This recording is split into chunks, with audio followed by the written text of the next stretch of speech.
I'm the scat man. Yo, do, do, do. Skimmy, dimmy, ding, yo, do, do, do. Yo, do, do, ba, ba, ba, ba, bee, ba, ba, ba, ba, do. Ba, ba, ba, ba, do. Sweet, ba, ba, ba, ba, do. Hey, we're on, bud. Heads up, pal. Heads up. Keep that head up. Scott Stevens is coming for you. Did you see the circulation of the Paul Kariya hit the other day? Yeah. Isn't that crazy to come back and they asked him, you're like, do you remember getting up? No. Do you remember going down the tunnel? Nope. Do you remember scoring the goal? He's like, no, I don't remember anything until like a couple days later. Yeah.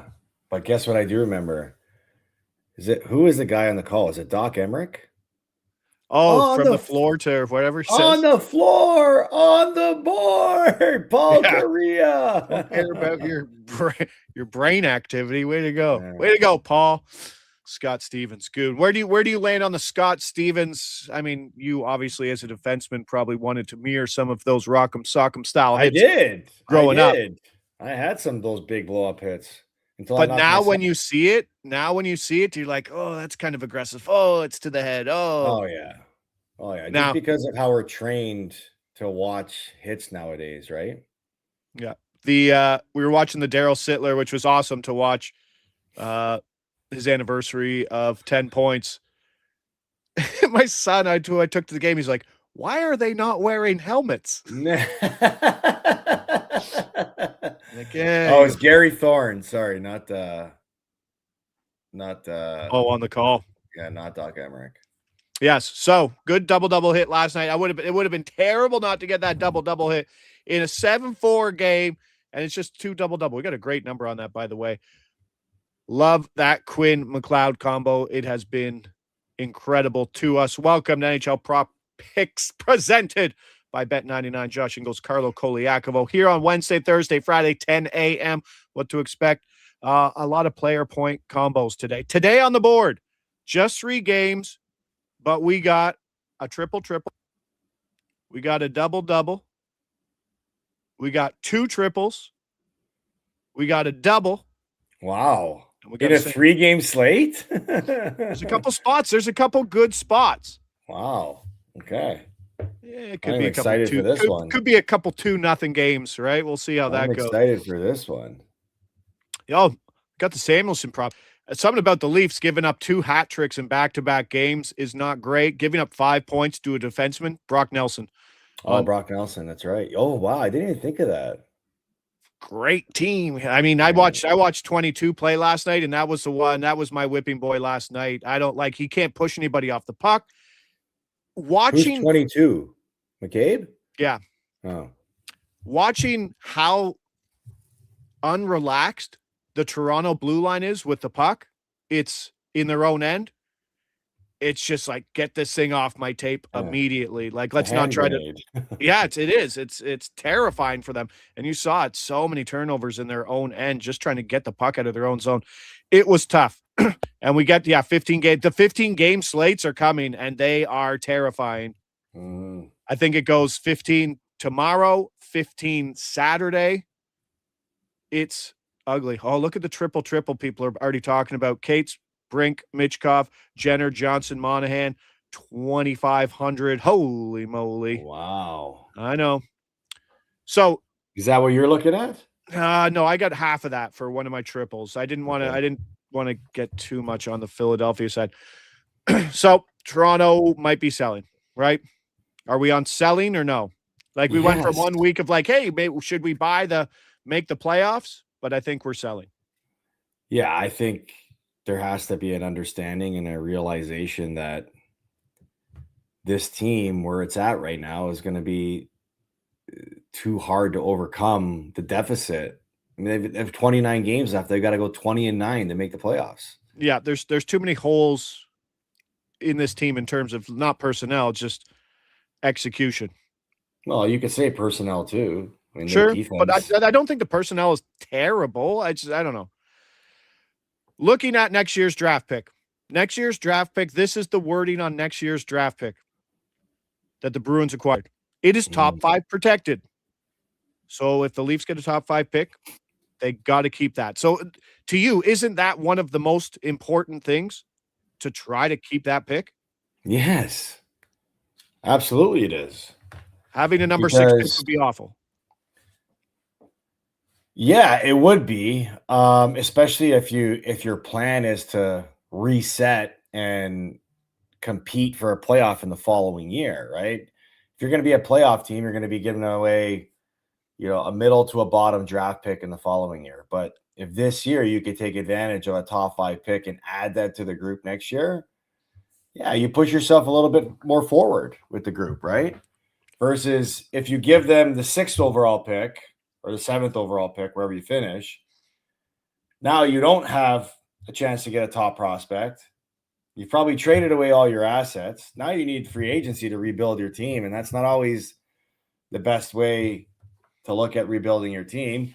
Hopefully you accumulate a lot of draft capital, and maybe that's a way you could look at making trades to bring other veteran guys in. But I mean, the last thing you want to do is you miss out on, you take this 5th overall pick and then you bottom out next year, and you got to give Boston, is it protected every year unless it's outside the top 5? So listen to this word salad of what this pick is from Puckpedia. It's top 5 protected, slides to 2027. The 2027 pick goes to Philadelphia as part of the Lawton trade. If it is outside the top 10, which converts this pick to Boston to a 2028 unprotected first-round pick. If this pick slides to 2027 and is in the top 10, Toronto can either transfer it to Boston to satisfy this trade, the Carlo trade, to satisfy this trade, and then give Philadelphia the 2028 unprotected, or transfer it to Philadelphia and give Boston a 2028 unprotected first-round pick. But wasn't Philadelphia's pick last year's first-round pick? Or was it Chicago's? For which trade? Well, last year in this past draft, the Leafs didn't have a first-round pick. Did Chicago own that, or did Philly own that? No idea. Let us know in the chat. I don't know. But there's a lot of moving pieces with this part, but top 5. You mean to tell me the next 2 years the Leafs don't own their first-round pick? If it slides, so I need a law degree to figure this one out. It's top 5 protected this year. And if sure, slides to 2027. The 2027 pick then goes to Philadelphia if it is outside the top 10, which converts this pick to Boston to a 2028 unprotected first-round pick. I don't understand. Goodness. You might as well just give it up this year then and move on. You might as well, because we'll be having the same conversation next year. Oh, God. Oh, wow. They don't own a first pick this year or next year. Wow. Not a bad time to jump on that Montreal Canadiens bandwagon. Oh, wow. Oh, my goodness. If they go to a rebuild right now and they don't own their first-round pick in the next 2 years, wow. That is. The fact that the Leafs gave up more for Carlo than Florida gave up for Marchand is just maddening. Wow. Yeah. I didn't realize. I thought it was just this year. Made a couple moves. Cost us a lot. So here's the thing. Like, they can't afford a full scorched rebuild. They're done. Yeah, they can't. Right? They can't. Welcome to have to life in accept where you're at and get rid of the pick this year and try to be competitive again next year, and it doesn't matter. Wow. Yeah, you need to sell off as much as you can this year. I think that's what you have to do now. Rangers at Islanders. I know you got a big one for the Islanders these days. I know Sorokin, you said, mentioned in the Vezina conversation. Well, guess what? He's the betting favorite for the Vezina. I think he's minus money right now. He's Mr. Shutout, coming off another shutout versus Philadelphia. These two matchups have happened already this year. The Islanders have won 5-0 and 2-0. Shut both games. Both goalies had a shutout in that game.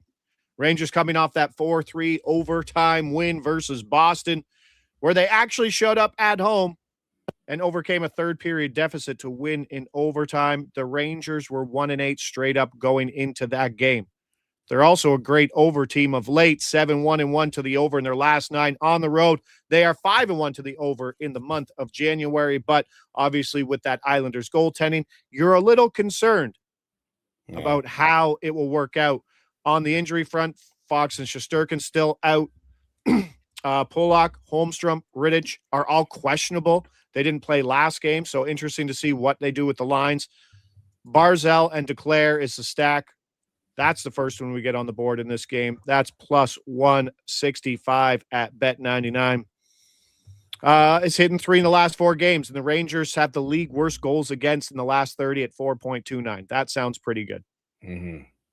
The Rangers did have some practice this week, the other day. They kicked off Gavrikov on power play 1, moved Panarin to the point, and then brought in Lafreniere over to the net front. So keep an eye on that. Laffy is plus 575 for a power play point, but facing the number 5 penalty kill over the last 30 days.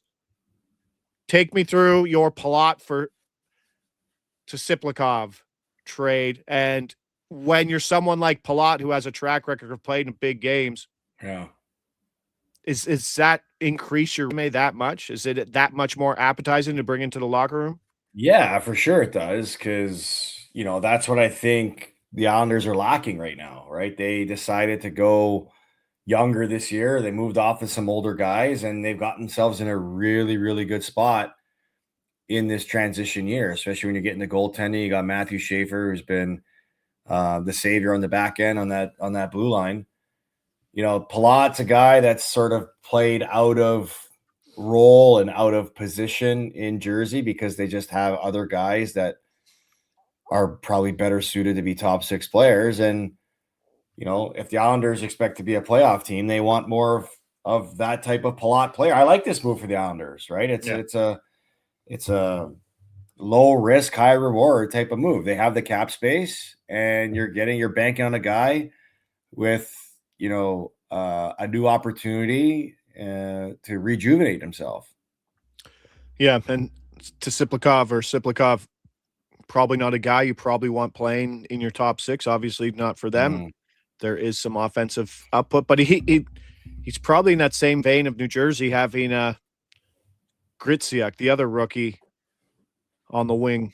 Yeah. Well, hey, New Jersey needed to clear out cap space, right? So okay, this is a move that helps them accomplish that. Yes, correction. Boston did win that game, not the Rangers. Why did I say they lost? Because I had Boston in regulation. So to me, they lost that game. Thanks so much. But and then we did see Lindholm exit yesterday, which is big news if you're trying to bet on points in those games.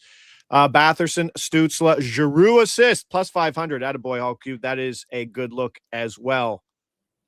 We keep moving on. The Duclair has been on fire, and I didn't bet them last game because Watt kind of throttled their minutes the game before, but I think he used that as a motivating factor. And they're not on power play 1, but it looks like it's going to play 1A, power play 1B situation for the Islanders with Barzal and Duclair on the second unit, not the Schaefer unit.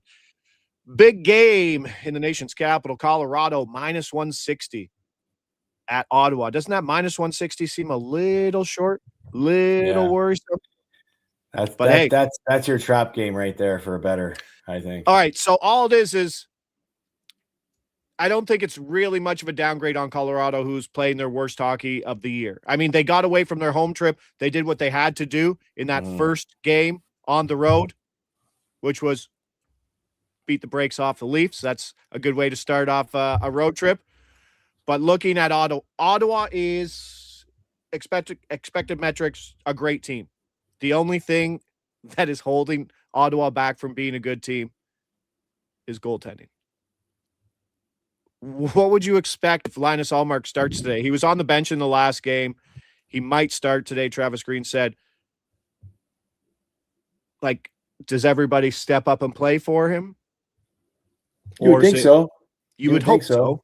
I mean, like, look at some of the conversation coming out of the Sabres post-game last night was how much the team stepped up for a guy like Rasmus Dahlin, who, had some family news to share about him and his Crazy. wife losing a baby, and look at the way they stepped up for him. And you kind of want to hope that Ottawa can have that same sort of, uplifting feeling for Allmark and themselves, right? I mean, Yeah. him going into the net should create some excitement around the game and around the group, and maybe something to rally around, because they need something to rally around right now. Now, I do have this is an interesting quote, and I will get to what you're asking for in the chat. You guys want to talk a little future? Sure. You want to talk Brian Rust? We'll get to that quick for sure. Travis Green, these are some Travis Green quotes coming into the game. I don't think they're taken out of context, but who knows, right? So here it is. Travis Green says there's a lot of what he calls white noise enveloping his players. He wants them to tune it out ahead of Wednesday's home game against the Avs. That noise, he told reporters Tuesday, includes comments from passionate fans on social media that estimate what the Senators need to do to reach the postseason for a second consecutive season.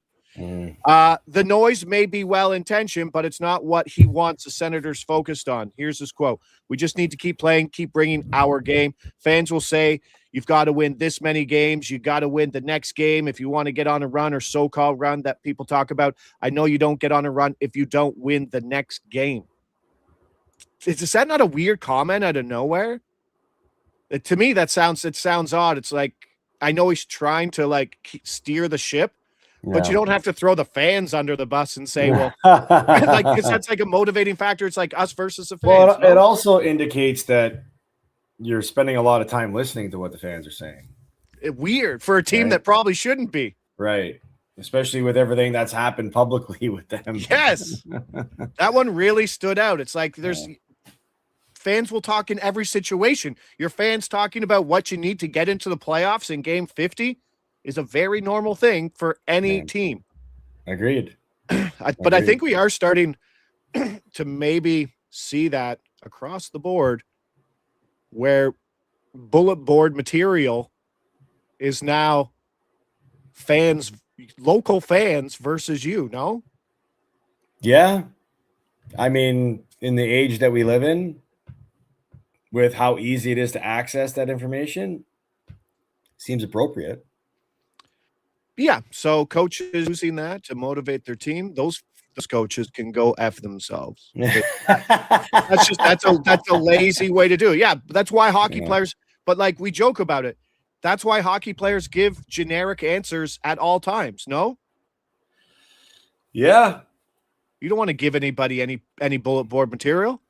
Yeah, no, you're right. Go listen to John Cooper. It's the exact opposite of bullet board material, right? Yeah. He's great. They're awesome. They're a great team over there. We need to worry about those guys. Yeah, reverse psychology. Yeah. Did that guy call us shit in not so many words? I think he did. Seneca for Calder. We talked about it last week. He needs to get 70 points and win substantially. But the guy's playing 20 plus minutes, man. Hat trick, 2-point night. He's leading the rookies in scoring. I know. And goals. And all forwards in ice time. Yeah. Do you think if he plays on the East Coast, he gets more attention?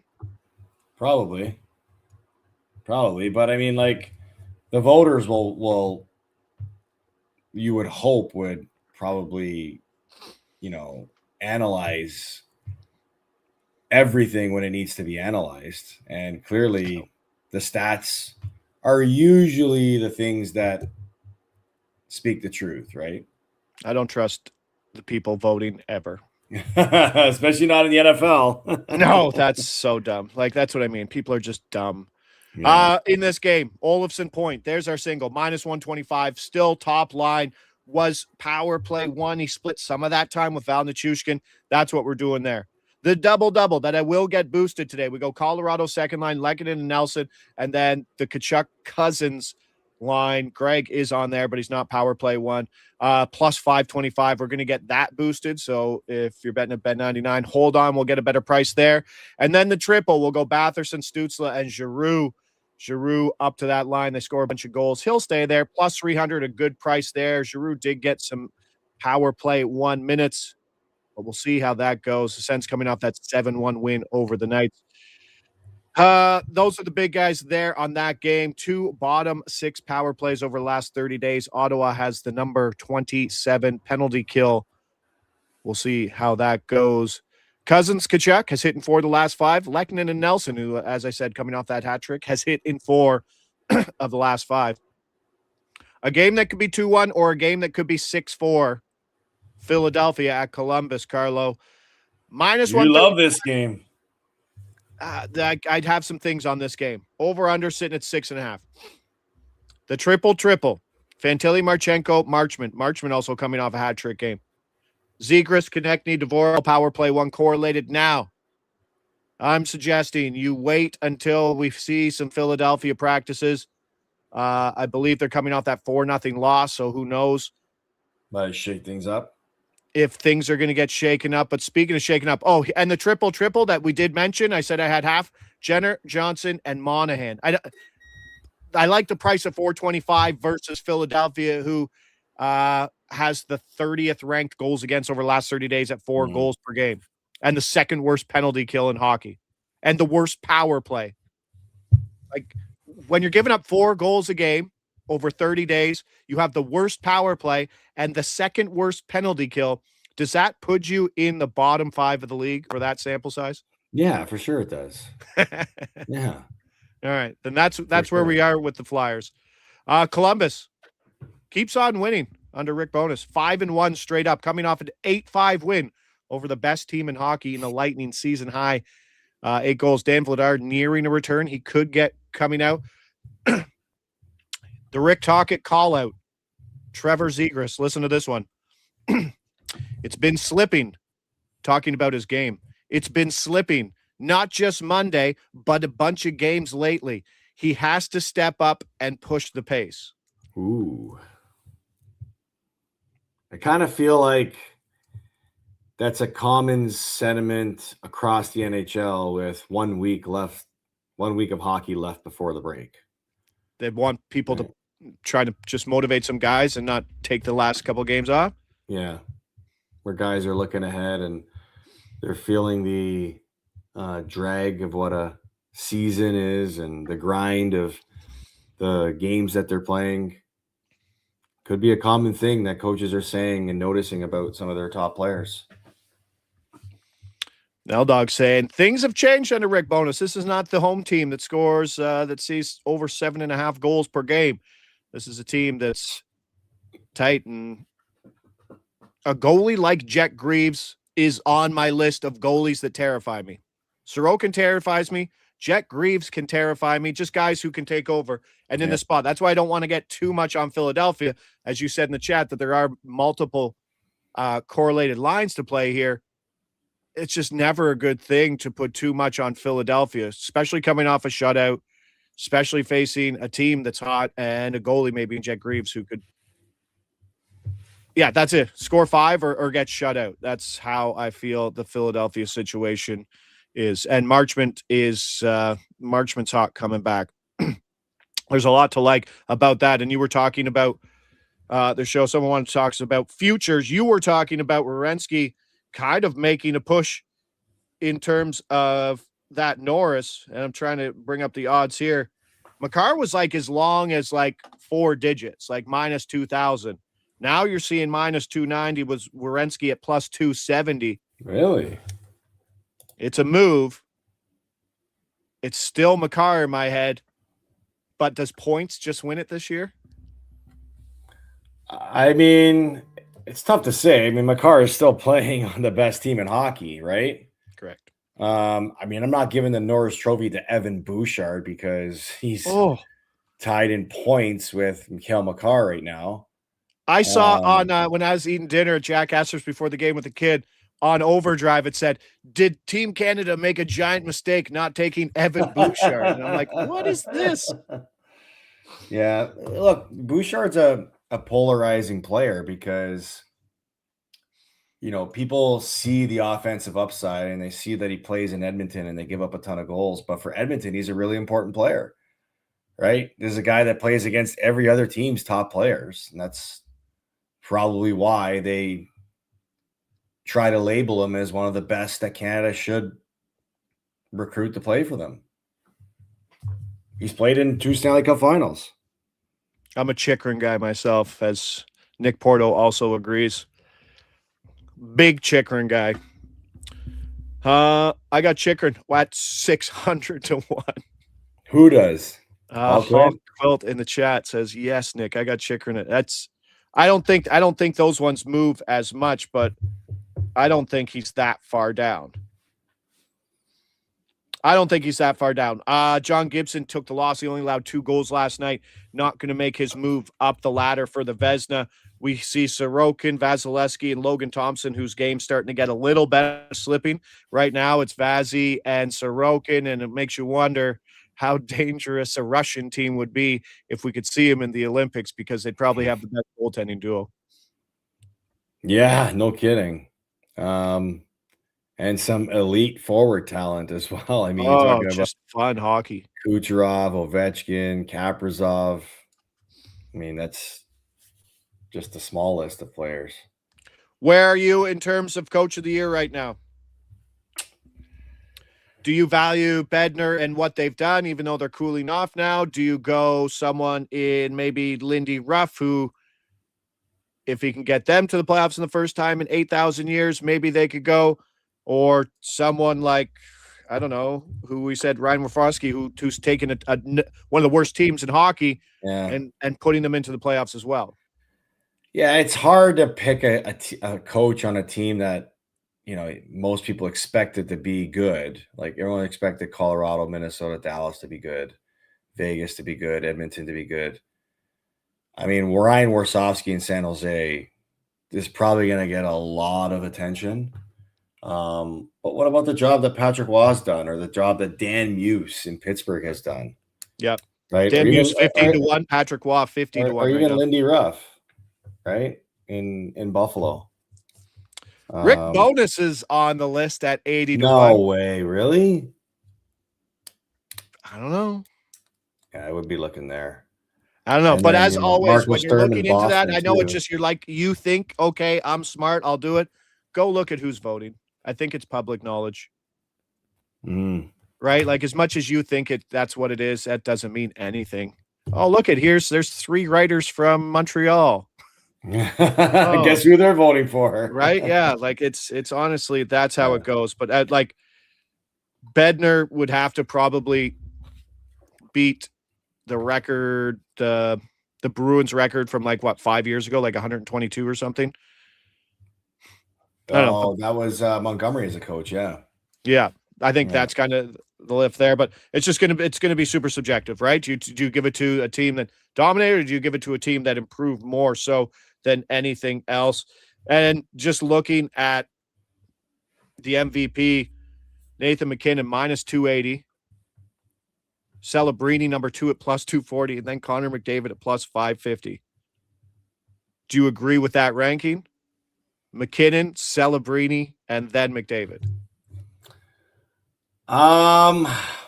Getting McDavid at plus 550 is pretty crazy. And we're talking about the Hart? The Hart. Yeah, like what McDavid's doing right now is just, it's an absolute tear that he's on. I would put McDavid ahead of McKinnon, because even though McKinnon has lit up the league, he's probably going to be the first to get to 50 goals this year. I mean, the month of points McDavid had, what do you have? 35 points in the month of December, or more than that, I think. It was during his 15-game point streak. Yeah, something like that. Yeah. I'd probably go McDavid, McKinnon, Celebrini. I think that's the same. You said McDavid's plus 450? McDavid is plus 550. Plus 550. Like, that's something you absolutely should jump on right now. But then it gets into that voting thing, right? Is San Jose an awful team because Macklin Celebrini? Like, if the Sharks don't make the playoffs, can Celebrini be an MVP? No, I don't think so either, right? No, yeah. I mean, even though the year he's having is incredible, but there has to be a standard that is set there where You can't you got to give it to a guy that's helped his team accomplish something. Agreed. Right. You know, it was a sneaky one on there at +2 at 200 to 1. Ilya Sorokin. Like, hey man, we saw it last year. Goalie won it last year. Yeah. Right. Goalie MVP vetting fatigue. That's what we'll hear. No, but he's creeping up the list there. And if the Islanders continue to win, it looks like they're pushing, right? Like, you think they still might have some more moves in them? I wouldn't see why not. I mean, this isn't your Lou Lamoriello team, right? This is, it's what's his name? Matthew Darche, right? Like, and I would imagine, like, Matthew Darche is getting pushed from Patrick Waugh. Patrick Waugh wants to win. Like, he's got it. Like, I know we talk about egos with coaches. Like, he's got like a competitive ego, and he wants to show the world that he's a really good coach and wants to win. And I would imagine he's going to push for them to make more moves. And they've made like really good moves. Like, it's been nothing like blockbuster, but it's been, moves that have filled holes in their lineup. So you gotta like what they're doing, and I think they might have maybe one or two more of those moves up their sleeves. Love it. 3-game slate. We are heavy on the point props, and the beauty thing about today's slate, Carlo, we didn't even mention. It's the day after your birthday, so we already saw some guys in the chat saying happy belated birthday, and the latest game is 7:30, bud. Yeah, 7:30. Night to catch up on some good sleep. Oh, let's go. Barzal, Duclair, point each, +165. Colorado, Ottawa game. We got 3 plays. Olofsson, point, -125. Lehkonen, Nelson, Kachuk, Cousins, double-double. We're going to get that boosted at Bet99, +525. The triple in Ottawa, Batherson, Stützle, Giroux. Great price there. Had to play it, even though it's versus Colorado. But coming off a 7-goal game, why not? They're hot. And then the last game, could be 1-0, could be 75-2. Philadelphia, not too much on them, but hopefully the words from Tocchet pushing the Zegras line. Fantilli, Marchenko, Marchment, Zegras, Konechny, Dvorak, 11-1, and then Jenner, Johnson, Monahan at +425. That's what the boys are rolling with today. Tomorrow's slate will be quick because I do like looking at all slates a little more. Big slate, dun, dun, dun, dun, dun. We'll be going through that one quick. Still cold here. We need some hockey. Enjoy your afternoon. Appreciate everybody there in the chat. Carlo, too. Lead us out, pal. Ciao, everyone. See you tomorrow.